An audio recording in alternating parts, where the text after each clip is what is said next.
ఇప్పుడే country delight యాప్ని download చేసుకో. ఈ మధ్య కాలంలో సీనియర్ సీరియల్ యాక్ట్రెసెస్ చాలా మంది మీతో డాన్స్ చేస్తూ ఉన్నారు. ఏంటి సంగతి? వాళ్ళందరూ మీ దగ్గర కూచిపూడి డాన్స్ నేర్చుకుంటున్నారా? ఇప్పుడు ఇన్స్టాగ్రామ్ దయ వల్ల బయటకు వచ్చింది కానీ but we dancing since almost 10 years నుంచి అండి. ఆన్ అండ్ ఆఫ్ మేము చేస్తూనే ఉన్నాము.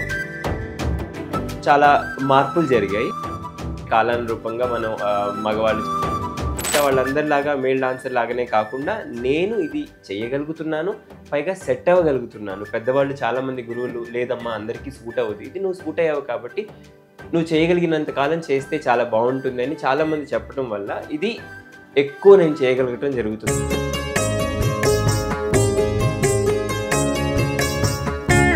సత్యభామలాగా, రుక్మిణిలాగా, అలాగే పార్వతి, కనకదుర్గమ్మ అమ్మవారి రూపాల్లోకి మీరు పరకాయ ప్రవేశం చేస్తూ ఉంటారు. అసలు ఒక మహిళగా, ఓ స్త్రీ మూర్తిగా హావభావాలు, అభినయం వీటన్నిటినీ ప్రదర్శించడం అనేది చిన్న విషయం కాదు. ఎలా మీరు వీటన్నిటినీ వంటబట్టించుకున్నారు? ఒక అవసరం కోసం స్టార్ట్ చేయాల్సి వచ్చింది. అది నాకు తెలియకుండానే అది మీరు మళ్ళీ ఆ హొయ్యలు అవన్నీ లేడీలాగా రావడం, వాటిని ఎలా ప్రాక్టీస్ చేస్తారు? ఇది ఒక సాధన అండి. మేము కొన్ని సంవత్సరాలు దీంట్లో మా రక్తము చెమట అన్నీ ధారపోసి డాన్స్ అని అనిపించుకుంటున్నాం కాబట్టి మేము అంత సాధన చేసాము. అందుకు కొంచెం ఈజీ అవుతుంది. ఆడపిల్లలాగా ఒక రెడీ అయ్యి బయటికి రావటము, అది సాయంత్రం వరకు అలాగే క్యారీ చేయటం అన్నది మీకు ఖచ్చితంగా తెలుసు ఆ కష్టమేంటో. ఆ వ్యవహారం అంతా కూడా చాలా పద్ధతిగా నేను ఎగ్జిక్యూట్ చేయాలి. లేకపోతే నాకే కాదు, వేసుకున్న పాత్రకి లేదా వేసుకున్న జెండర్కి అందరికీ అన్యాయం చేసినట్టు. మీరు ఒక ముస్లిం కుటుంబంలో పుట్టారు. కూచిపూడి డాన్స్ అంటేనే సనాతన ధర్మానికి ప్రతీక. ఈ నాట్యంలోనే మన హిందూ ధర్మానికి సంబంధించిన ఇతిహాసాలు ఉంటాయి, పురాణాలు ఉంటాయి. వాటన్నిటిని కూడా ఔపాసన పట్టి మరి మనం అద్భుతమైన నాట్యాన్ని ప్రదర్శించాల్సి ఉంటుంది. మరి మీరు కూచిపూడి నాట్యాన్ని నేర్చుకుంటాను అన్నప్పుడు మీ కుటుంబ సభ్యుల నుంచి కానీ, మత పెద్దల నుంచి కానీ ఎలాంటి అభిప్రాయాలు వ్యక్తమయ్యాయి? ఇంత ఏమంటారు కష్టం ఉంటుంది, డిఫరెన్స్ ఉంటుందని నాకు తెలియదండి. నేను నేర్చుకునేటప్పుడు భయం అయితే ఉండింది. అంటే ఇంట్లో చెప్తే చాలా చాలా సంవత్సరాలు చెప్పకుండా నేర్చుకున్నాను కాబట్టి నేను కొన్ని సంవత్సరాలు దాన్ని నేర్చుకోగలిగాను. ఆ తర్వాత ఇవన్నీ హిందూ సాంప్రదాయానికి సంబంధించింది. లైక్ అఫ్ కోర్స్ అలాగే వచ్చింది. కాకపోతే ఎక్కడ కూడా ఈ మతం పనే చేయాలి, ఇలా చేయాలి, ఈ మతం వాళ్ళు ఇలాగే చేయాలి, ఈ మతం వాళ్ళు ఇవి చేయకూడదు అని మనం పెట్టుకున్న రూల్స్ అండి అవి.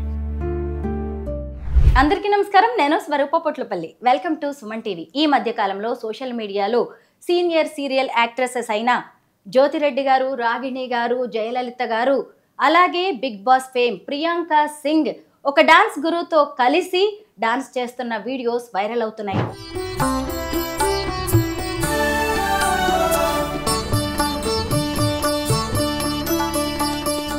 అలాగే హాలీవుడ్ లో సత్తా చాటుతున్న మన తెలుగు అమ్మాయి అవంతిక వందనపును కూచిపూడి డాన్సర్ గా తీర్చిదిద్దింది కూడా ఆయనే.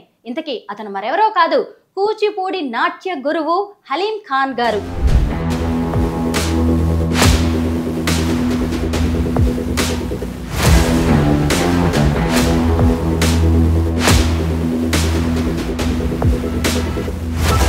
ఒక పురుషుడిగా, అలాగే ముస్లిం కుటుంబంలో పుట్టి ఓ స్త్రీ పాత్రలో అద్భుతంగా అమ్మవారి డాన్సులు చేయడంలో ఆయనకు ఆయనే సాటి.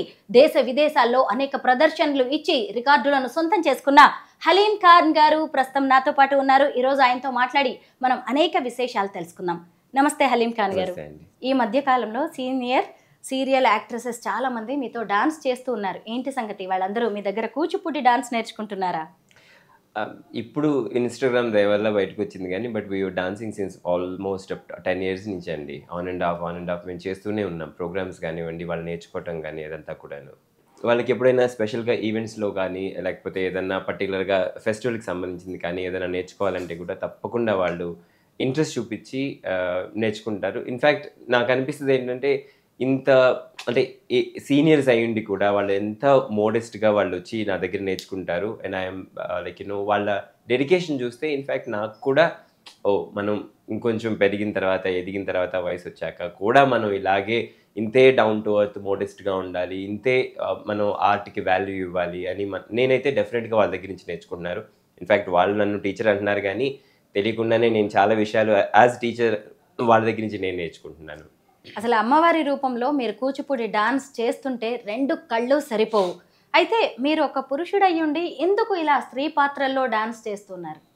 కూచిపూడి డాన్స్కి ఒక ట్రెడిషన్ ఉందండి. ఆడవాళ్ళు దాదాపుగా ఒక 50-60 సంవత్సరాల ముందు వరకు కూడా చాలా చాలా రీజన్స్ వల్ల కానీ దాంట్లో ఉండేవాళ్ళు కాదు. అంటే బేసికలీ కూచిపూడి ఒక నాటకంలో నుంచి వచ్చింది. నాటకంలో అన్ని పాత్రలు మగవాళ్ళే వేసేవాళ్ళు. అది ఆడవాళ్ళు వేయాల్సిన పాత్ర అయినా సరే, అంటే కృష్ణుడు సత్యభామ చేస్తే సత్యభామ కూడా మగవాళ్ళే వేసేవాళ్ళు. అంటే శివుడు పార్వతి వేస్తే పార్వతి కూడా మగవాళ్ళే.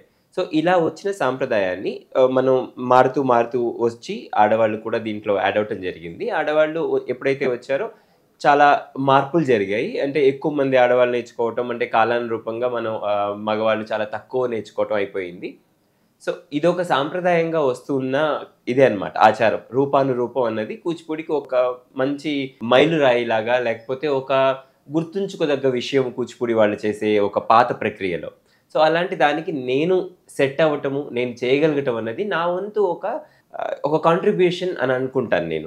నా లైఫ్లో నాకు ఈ అవకాశం, నాకు కూచిపూడి డాన్స్ యాజ్ ఎ డాన్సర్గా మిగతా వాళ్ళందరిలాగా మేల్ డాన్సర్ లాగానే కాకుండా నేను ఇది చేయగలుగుతున్నాను, పైగా సెట్ అవ్వగలుగుతున్నాను. పెద్దవాళ్ళు చాలామంది గురువులు లేదమ్మా అందరికీ సూట్ అవ్వదు, ఇది నువ్వు సూట్ అయ్యావు కాబట్టి నువ్వు చేయగలిగినంత కాలం చేస్తే చాలా బాగుంటుంది అని చాలామంది చెప్పడం వల్ల ఇది ఎక్కువ నేను చేయగలగటం జరుగుతుందన్నమాట. సో చాలామందికి ఆ డౌట్ ఉంటుంది, ఎందుకంటే మీరు మేల్ అయ్యుండి ఫీమేల్ డాన్స్ని ఎందుకు చేస్తారు అని అంటారు. కానీ లేదు, నేర్చుకున్నప్పుడల్లా చాలా 10 సంవత్సరాలు 15 సంవత్సరాల వరకు కూడా నేను అబ్బాయిగానే చేశాను, ఇప్పుడు కూడా చేస్తాను. అంటే అవకాశం అలా వస్తూ ఉన్నప్పుడు అమ్మాయిగా ఎందుకు చేస్తానంటే అతి తక్కువ మందికి సాంప్రదాయాన్ని సాంప్రదాయంగా చూపించే అవకాశం దొరుకుతుంది.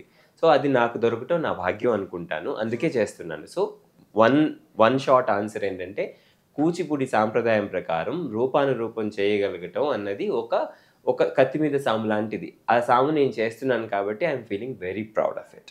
సత్యభామలాగా, రుక్మిణిలాగా, అలాగే పార్వతి, కనకదుర్గమ్మ అమ్మవారి రూపాల్లోకి మీరు పరకాయ ప్రవేశం చేస్తూ ఉంటారు. అసలు ఒక మహిళగా, ఓ స్త్రీ మూర్తిగా హావభావాలు, అభినయం వీటన్నిటినీ ప్రదర్శించడం అనేది చిన్న విషయం కాదు. ఎలా మీరు వీటన్నిటినీ వంటబట్టించుకున్నారు? ఎలా ప్రాక్టీస్ చేస్తూ ఉంటారు? అసలు మహిళగా మారి మీరు ఒక డాన్స్ చేయాలనే ఆలోచన ఎందుకు వచ్చింది?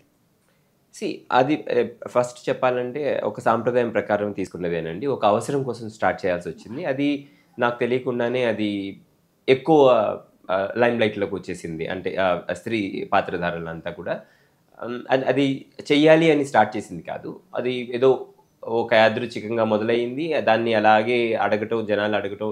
ఇప్పుడు ఏదైనా సరే డిమాండ్ అండ్ సప్లై లాగా ఏదైతే మిమ్మల్ని ఇలా చూడాలనుకుంటున్నామండి, మీరు ఇలా చేస్తే బాగుంటుంది అని అనుకున్నప్పుడు, సో దానికి క్యాటర్ చేయటమే కదండి ఒక ఆర్టిస్ట్ ఒక ముఖ్య ఉద్దేశం. సో అలా చేస్తూ అది ఎక్కువ ముందులోకి వచ్చిందనమాట. ఎలా ప్రాక్టీస్ చేస్తూ ఉంటారు ఈ మహిళ? ఇవన్నీ సింపుల్ కాదు కదా. డాన్స్ చేయడం ఒక ఎత్తు అయితే, మీరు మళ్ళీ ఆ హొయ్యలు అవన్నీ లేడీలాగా రావడం, వాటిని ఎలా ప్రాక్టీస్ చేస్తారు? ఇది ఒక సాధన అండి.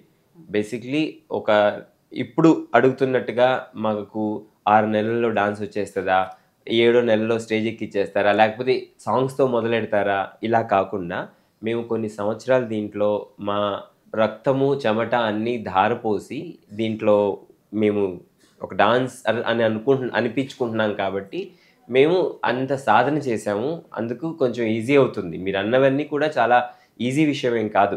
అంటే ఇప్పుడు మీకు తెలుసు, ఆడపిల్లలాగా ఒక రెడీ అయ్యి బయటికి రావటము, అది సాయంత్రం వరకు అలాగే క్యారీ చేయటం అన్నది మీకు ఖచ్చితంగా తెలుసు ఆ కష్టం ఏంటో. నేను కూడా రెడీ అయినప్పటి నుంచి స్టేజ్ అయిపోయిన తర్వాత ఇంటి వరకు వచ్చేంత వరకు కూడా నేను జాగ్రత్తగా ఉండాలి, నేను పద్ధతిగా ఉండాలి, నేను అంతే సాంప్రదాయంగా ఉండాలి. నా మాట, నడత, నడవడిక, వ్యవహారం అంతా కూడా చాలా పద్ధతిగా నేను ఎగ్జిక్యూట్ చేయాలి. లేకపోతే నాకే కాదు, వేసుకున్న పాత్రకి లేదా వేసుకున్న జెండర్కి అందరికీ అన్యాయం చేసినట్టే అనమాట. సో ఇన్ షార్ట్ ప్రాక్టీస్ అండి. In short years together practice. In short life మొత్తం దీనికి ఇస్తే తప్పితే ఇలాంటివి జరగదు. లేదు మేము పార్ట్ టైం చేసేసుకుంటాము, ఫుల్ టైం ఏదో జాబ్ చేసేసుకుంటాము, పార్ట్ టైం ఏదో ఇలా చేసేస్తే సరిపోతుంది, అలా కాదండి. మేము లిటరలీ మా 25 సంవత్సరాలు దీనికి ఇచ్చాము, అందుకే ఈ రిజల్ట్ ఇలా ఉంటుంది. మీరు ఒక అబ్బాయి అయ్యుండి ఇలా స్త్రీ పాత్రల్లో కూచిపూడి నాట్యం చేయడం ఒక ఎత్తు అయితే, ఇంకొక వైపు మీరు ఒక ముస్లిం కుటుంబంలో పుట్టారు. కూచిపూడి డాన్స్ అంటేనే సనాతన ధర్మానికి ప్రతీక. ఈ నాట్యంలోనే మన హిందూ ధర్మానికి సంబంధించిన ఇతిహాసాలు ఉంటాయి, పురాణాలు ఉంటాయి. వాటన్నిటిని కూడా ఔపాసన పట్టి మరి మనం అద్భుతమైన నాట్యాన్ని ప్రదర్శించాల్సి ఉంటుంది. మరి మీరు కూచిపూడి నాట్యాన్ని నేర్చుకుంటాను అన్నప్పుడు మీ కుటుంబ సభ్యుల నుంచి కానీ, మత పెద్దల నుంచి కానీ ఎలాంటి అభిప్రాయాలు వ్యక్తమయ్యాయి? ఇంత ఏమంటారు కష్టం ఉంటుంది, డిఫరెన్స్ ఉంటుందని నాకు తెలియదండి. నేను నేర్చుకునేటప్పుడు భయమైతే ఉండింది. అంటే ఇంట్లో చెప్తే ఆపేస్తారేమో అని చెప్పేసి. సో, చెప్పకుండానే నేర్చుకున్నాను చాలా చాలా సంవత్సరాలు. సో, తద్వారా నాకు యాక్సెప్టెన్స్ కోసమైతే నేను చూడలేదు ఆ టైంలో. ఏదో దాక్కొని నేర్చుకుంటే నేను అట్‌లీస్ట్ నేను నేర్చుకోగలుగుతాననే ఆ భయంతో నేర్చుకున్నాను. అలా అంటే చెప్పకుండా నేర్చుకున్నాను కాబట్టి నేను కొన్ని సంవత్సరాలు దాన్ని నేర్చుకోగలిగాను. ఆ తర్వాత నేనెప్పుడు చూడలేదండి. నేను ఒక ముస్లింని ఇది చేయకూడదని, లేదా నేను ఒక ముస్లింని ఇదంతా మనకు సంబంధించింది కాదు అని నేను చూడలేదండి. ఎప్పుడు చూడలేదు. ఈరోజు చూడలేదు, ఆ రోజు చూడలేదు. అసలు నాకు అలా చూడటం తెలీదు. అది ఎలా చూస్తారో మేబీ ప్రాక్టీస్ చేయాలేమో. ఎట్లా చేయాలి అది అని. నాకసలు ఆ భేదం ఎప్పుడూ లేదు. ఇన్‌ఫాక్ట్ చాలా సంవత్సరాల తర్వాత మా అమ్మ వాళ్ళకి కూడా అది లేదు. They are so aligned with my thought. అసలు మా అందరికి ఏ ప్రాబ్లమ్ లేదు. కాకపోతే ఇంకా ఇబ్బంది ఎక్కడంటే సొసైటీలోనే ఆ మార్పు రాలేదు. సొసైటీలోనే ఆ ఆలోచన మారలేదనమాట. మేము మారాము. కాకపోతే అది అందరూ మారాలని మేము ఎక్స్‌పెక్ట్ చేయటం ప్రాబబ్లీ మా తప్పేమో.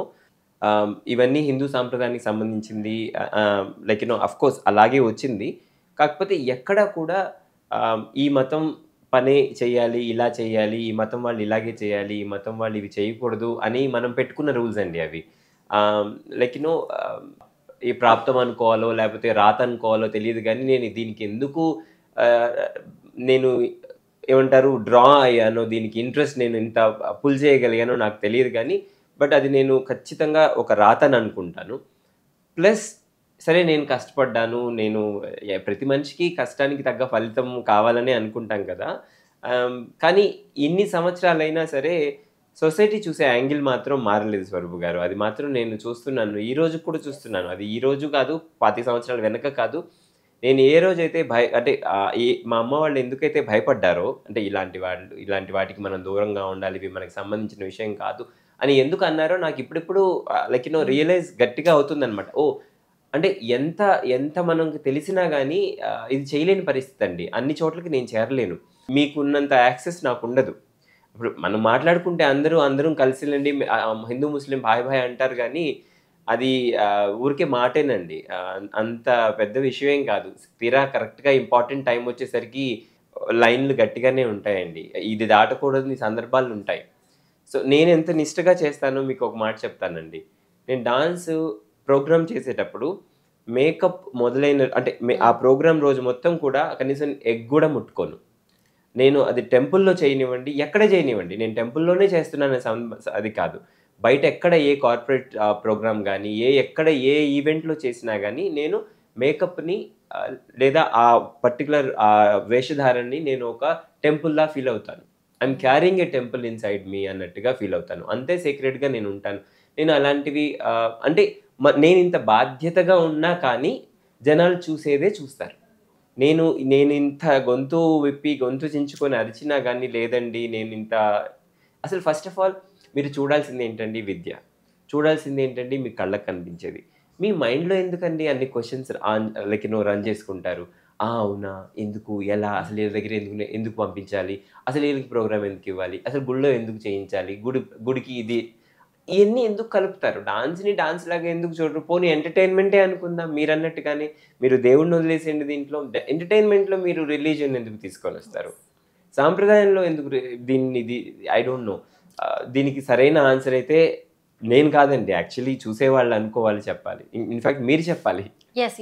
అసలు మీరు చెప్తుంటే నాకే చాలా బాధగా అనిపిస్తోందనమాట. మీ ఆవేదన అనేది మీ మాటల్లో తెలుస్తూనే ఉంది. హలీం ఖాన్ గారు మీరెక్కడ పుట్టారు? ఎక్కడ పెరిగారు? అలాగే ఏం చదువుకున్నారు?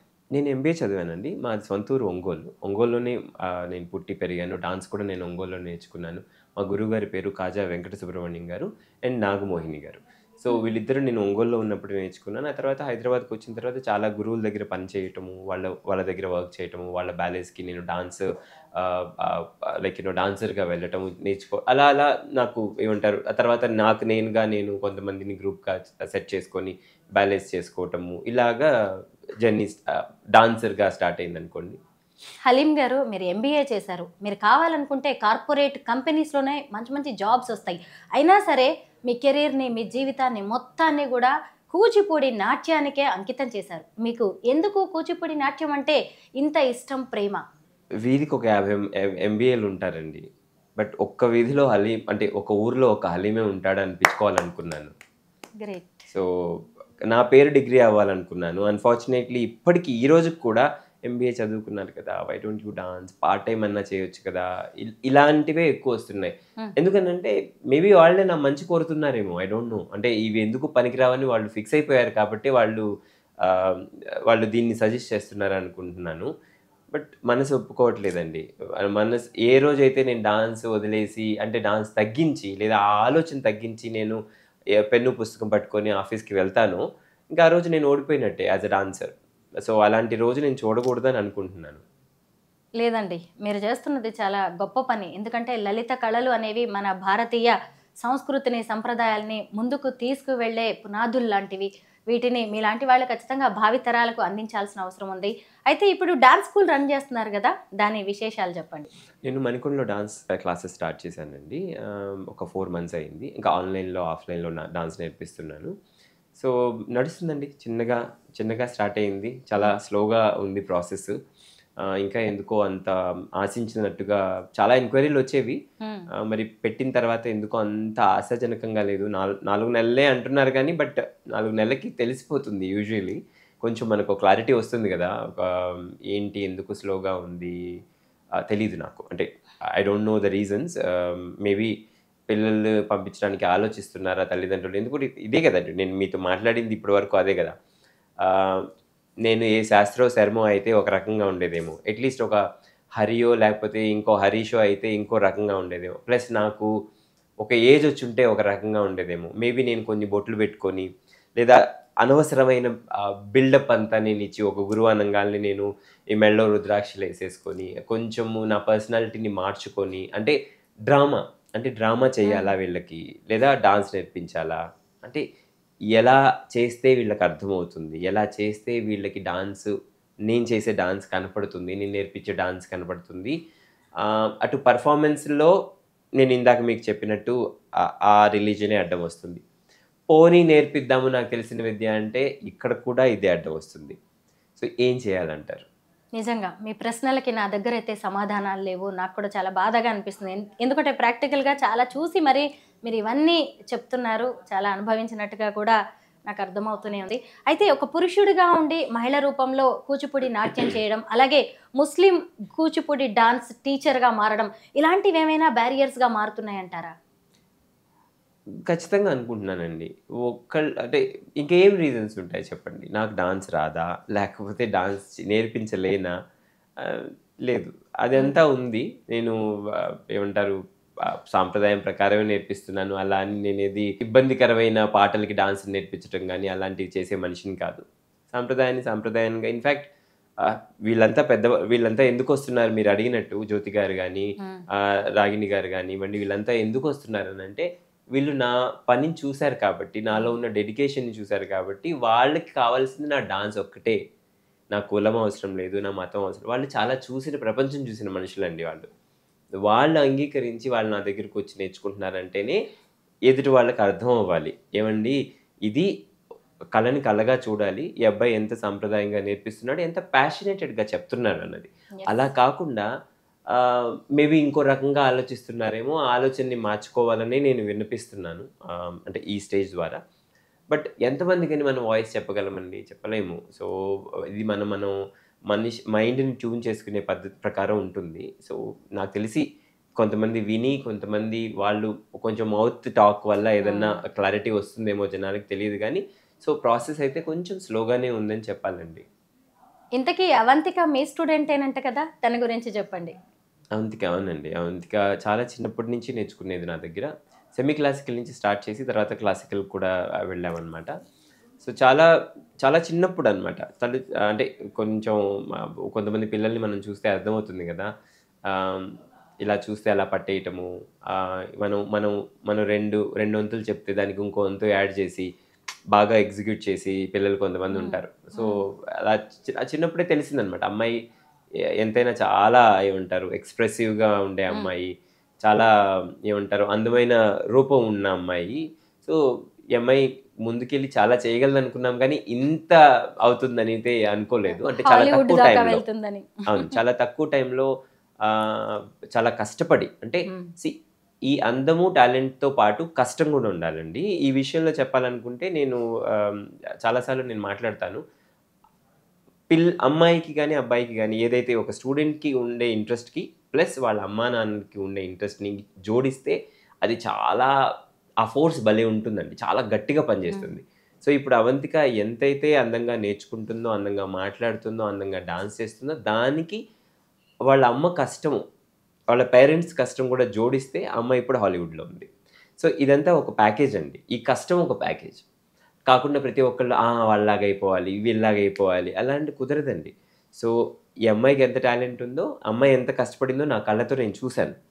సో, మేమిక్కడ ఇప్పుడు జూమ్ అంటున్నారు గానియండి, వాళ్ళ మమ్మీ ఇన్‌స్టిట్యూట్ బుక్ చేసేవాళ్ళనమాట. నేనెళ్ళి కొరియోగ్రాఫ్ చేసి, ఆ వీడియో అంతా రికార్డ్ చేసి వేరే వాళ్ళు ఇదంతా మేము ముక్కలు ముక్కలు చేసి వీడియోని అప్‌లోడ్ చేసేవాళ్ళం. ఆ తర్వాత ఫోన్‌లో మాట్లాడుకునేవాళ్ళం.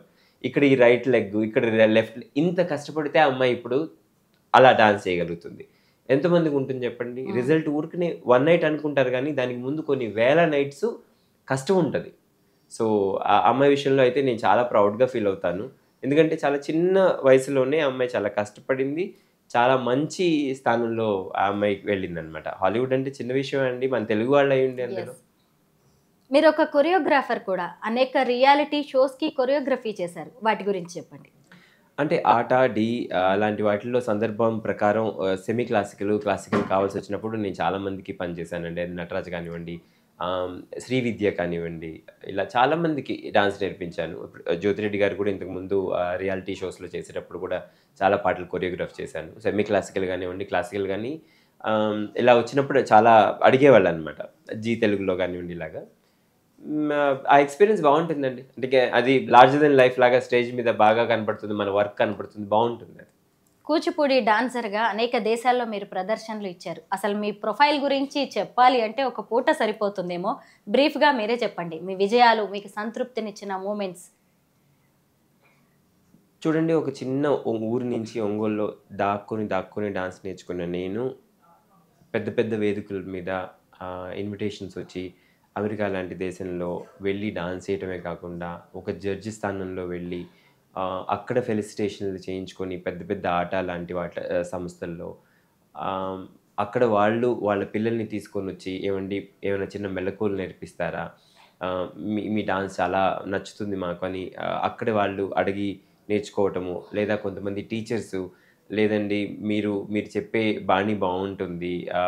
మీరు ఎక్స్‌ప్రెషన్స్ బావుంటాయి. మీ బాడీ లాంగ్వేజ్ బావుంటుంది. మా పిల్లలకి కూడా కొంచెం వస్తే బావుంటుందని చిన్న చిన్న వర్క్‌షాప్స్ అంటే ఒక కొన్ని అవర్స్ స్పెండ్ చేస్తే పిల్లలతో కొంచెం నేర్చుకుంటారండి. ఇలాంటివి విన్నప్పుడు అబ్బా! బావుంది. లైఫ్ చాలా మనం అచీవ్ చేశాము అని ఒక చాలా ప్రైడ్ ఫీలింగ్ వస్తుంది. అండ్ ఐయామ్ వెరీ హ్యాపీ ఆ యాంగిల్‌లో. ఇంకొకటి చూస్తే ఇందాక మీకు చెప్పినప్పుడు ఆహ్, ఆహ్ ఈ సాంప్రదాయంలాగా కాకుండా నేను ఎక్కడైతే నేను పుట్టానో దాన్ని పట్టేసుకొని ఇది మలినమైపోతుంది. లేకపోతే ఇది ప్యూర్ కాదు. ఈ అబ్బాయి నుంచి ఏమొచ్చినా అది ప్యూర్ వైపు రాదు అనే ఒక ఆలోచనలతో ఉన్నవాళ్ళు ఉన్నారు. సో, ఈ 2 కలిపిన ప్రొఫైల్ అండి నాది. సోమవారం బావుంటే మంగళవారం బాగోదు. మంగళవారం బావుంటే బుధవారం బాగోదు. అంటే ఏదో ఒక ఆలోచన, ఏదో ఒక ఇష్యూ నడుస్తూనే ఉంటుంది. ఇది నవ్వి ఆనందించే లోపల ఏడిపించి బాధపడే ఒక కమెంట్ వస్తుంది. So, it is a combination అండి. లైఫ్ ఈజ్ అ కాంబినేషన్ అని అంటారు గానీ, I think I am un epitome of a combination. అంటే ఒక కంప్లీట్ ప్యాకేజ్ ఏమో నేను. ఇంతలోకే ఆనందం, ఇంతలోకే ఆశ్చర్యం, అంతలోకే ఆనందం, అంతలోకే ఏమంటారు సన్మానాలు, ఇంతలో మళ్ళా అపనిందలు, ఇంతలో ఇవన్నీ అన్నమాట. సో, దీన్ని నేను ఎలా ప్యాకేజ్ చేసి చెప్పాలో చెప్పలేను. But I think on the whole Ugadi పచ్చడిలా ఉన్నట్టుంది లైఫ్. పర్ఫెక్ట్ అండి, పర్ఫెక్ట్ వర్డ్. అంతే, మేబీ అందరి లైఫ్ ఒక మనిషికి ఒక తీసుకునే డిగ్రీలు ఉంటాయి కదండి, దానికి మించి వెళ్ళకూడదు. అది ఆనందమైనా సరే, ఇప్పుడు ఆనందం ఎక్కువైతే పొగరు వచ్చేస్తుందండి, కాన్ఫిడెన్స్ వచ్చేసి బాగా పొగరు వచ్చేస్తుంది, అది అవ్వకూడదు. బాధ ఎక్కువైపోయి డిప్రెషన్లోకి వెళ్తారు, అది అవ్వకూడదు. రెండింటిని బ్యాలెన్స్ చేయగలగాలి. నేను ఫ్యూచర్ ప్రాజెక్ట్స్ ఏంటి, భవిష్యత్తులో ఏం చేయాలనుకుంటున్నారని అడగాలనుకున్నాను, మొత్తం చెప్పేశారు. ఇంకేమైనా ఉందా? లేదండి, అది నేను ఇందాక చెప్పినట్టు చాలామంది పిల్లలు ఇప్పుడు యాక్చువల్లీ ఎంక్వైరీలు వస్తున్నాయండి, పిల్లలకి సర్టిఫికేట్లు నేర్పిస్తారా అండి, అది నేర్పిస్తారా, ఇది నేర్పిస్తారా, లైక్ మీరు ఏమి నేర్పిస్తారు, కొన్ని ఎంక్వైరీలు వస్తున్నాయి. నాకే తెలియదు అసలు పిల్లలకి సర్టిఫికేట్లు ఇలా బటనీలాగా పంచిపెట్టేసినట్టు అవసరం వస్తుందని. డాన్స్ని డాన్స్ లాగా నేర్చుకోండి, కొంచెం సీరియస్గా వెళ్ళినప్పుడు మీరు సర్టిఫికేట్లు, డిప్లొమాలు, ఎంఏలు, ఎంఫిల్లు అన్నీ చేద్దరు, కానీ ముందు స్టార్ట్ చేయటము ఆ ఇంటెన్షన్తో స్టార్ట్ చేయొద్దు. పిల్లలకి చదువు రావాలి అని స్కూల్కి వెళ్ళటం ఒకటి, తర్వాత ఆ సర్టిఫికేట్లు ఒకటి పెట్టేసుకొని జాబులు తెచ్చుకోవాలి అని. ఇట్స్ లైక్ అ ఫేక్ సర్టిఫికేట్సే కదా, మీకు విద్య లేనిది మీకు ఫేక్ సర్టిఫికేట్లతో మీరు ఏం చేసుకుంటారు చెప్పండి. మీరు ముందు విద్య నేర్చుకోండి అని చెప్తాను. నేను చేతులు జోడించి చాలామంది పిల్లలు తల్లిదండ్రులకు చెప్తున్నాను, మంచి స్కూల్లో పెట్టండి. ఆ మంచి అంటే ఏంటి, ఆ టీచర్కి ఎంత వచ్చో చూడండి, టీచర్ ఏమేం చేశారో చూడండి, వీధి చివర ఉందని వెళ్ళమాకండి, కొంచెం దూరమైనా మీ పిల్లలకి ఇది అవసరము, మీకు సాంప్రదాయం నేర్పించే ఈ టైంలో మీరు దూరం అని చెప్పేసి భయపడొద్దు, అలా అని మీరు దీన్ని నెగ్లెక్ట్ చేయొద్దు. సో కొంచెం దూరమైనా సరే, ఎంత దూరమైనా, నేనని కాదు, ఏ గురువునైనా వెతకండి. ఆ టీచర్కి minimum 10 to 20 years of experience ఉందా లేదా చూడండి. నిన్న మొన్న వచ్చేసిన వాళ్ళందరూ డాన్స్ టీచర్లు అవరేరండి, డాన్స్ చేస్తారు, టీచర్ అవటానికి కుదరదు. ఇప్పుడు నేను ఒక బీఈడి అనంటే, బీఎడ్ అంటే ఏంటి, మనం ఇంటర్ ఇవన్నీ అయిపోయి ఇన్ని సంవత్సరాల ఎక్స్పీరియన్స్ ఉన్న తర్వాత పిల్లలతో ఎలా మెలగాలి అనేది తెలుస్తుంది. ఊరికనే నాకు 2 స్టెప్పులు 4 స్టెప్పులు వచ్చు, 2 పాటలు వచ్చు, దాన్ని అంతా నేర్పించేసి టీచర్ని అయిపోతానంటే మిగతా వాళ్ళంతా ఏమైపోవాలి, నాకన్నా సీనియర్స్ ఉన్నారు, వాళ్ళు ఎలా బతకాలి? సో కుదరదు కదా. సో ఇదంతా పాపం మీరు తెలియకుండా మూట కట్టుకుంటున్నారు. కళని కళలా చూద్దాము, కులం మతంతో ముడిపెట్టి కళాకారుల ప్రతిభను మనం తక్కువగా చూడొద్దు, వారిని సందేహించవద్దు. Thank you so much Haleem Khan గారు, all the best. Thank you so much అండి, thank you for inviting me.